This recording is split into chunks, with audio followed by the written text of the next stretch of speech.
Welcome to my channel Selim blogs. আজকের blogs হইল কি ভাই মিটিং।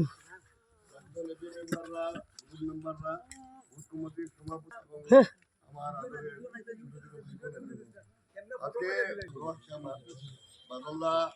আমি একটু আন্ডার এস্টিমেট করেছিলাম যে ওনার এখানে ওনার এখানে এসে মিটিং কিরকম হবে না হবে আমাদের মনে একটু চিন্তাধারা ছিল। হ্যাঁ, কিন্তু আজকে আমি নিজেও মানে আমার ভালো লাগছে যে এখানে প্রচুর পরিমাণে মায়েরা এখানেও কি আমি ধন্যবাদ এবং কৃতজ্ঞতা জ্ঞাপন করছি কালান ব্লক কংগ্রেস তথা গুমরা মন্ডল কংগ্রেসের পক্ষ থেকে। আমি আশাবাদী যে এবার কিছুক্ষণ আগে মহেন্দ্র বৈষ্ণব বলে গেছে যে আমরা অনেক ভোটের ব্যবধানে আমরা জয়লাভ করবো।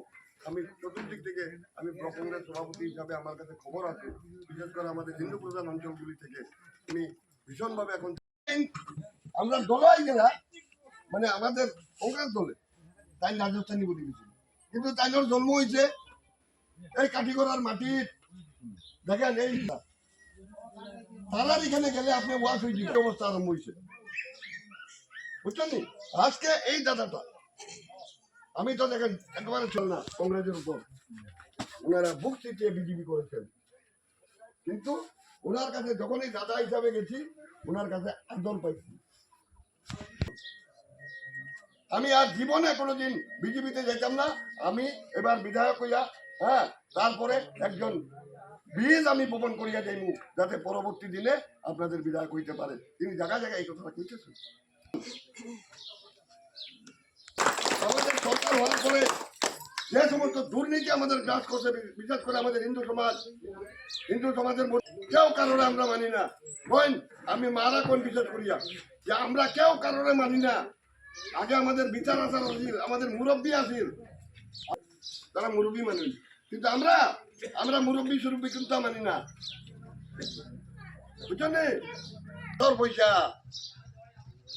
আমরার পয়সা আপনার পয়সা, আমরা বাজারে গিয়া পান খাই চা খাই, আমরা জিনিসপত্র কিনি, টাকা সিন্দুর কিনেন, আপনারা ওইটার মধ্যে ট্যাক্স দিন, ট্যাক্স দেওয়া লাগে। ওই ট্যাক্সের পয়সায় যা ইনকাম হয় ওইটা দিয়া গরিব জন, বুঝছেন? এটারে কয় তো কল্পতরুর রেট বেশি আছিল, কল্পতরুতে যারা পাইছেন হ্যাঁ 10,000 টাকা করিয়া পাইছেন, এখন 1200 টাকা। আর গ্যাসের দাম কত? হ্যাঁ হয় বর্তমানে অবস্থা খারাপ।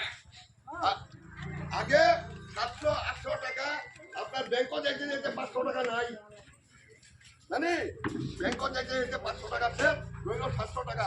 700 টাকা দিয়ে গ্যাস করে কিনতাম না। দেখুন কংগ্রেসের যদি গভর্নমেন্ট হয় একদম অবস্থা খারাপ দেশের। এই যে পরিস্থিতির সৃষ্টি হয়েছে আপনারা কই কতদিন আমরা এইভাবে চলবো? জিনিসপত্রের দাম কই গেছে গিয়া? 1 লাখ জিনিসের দাম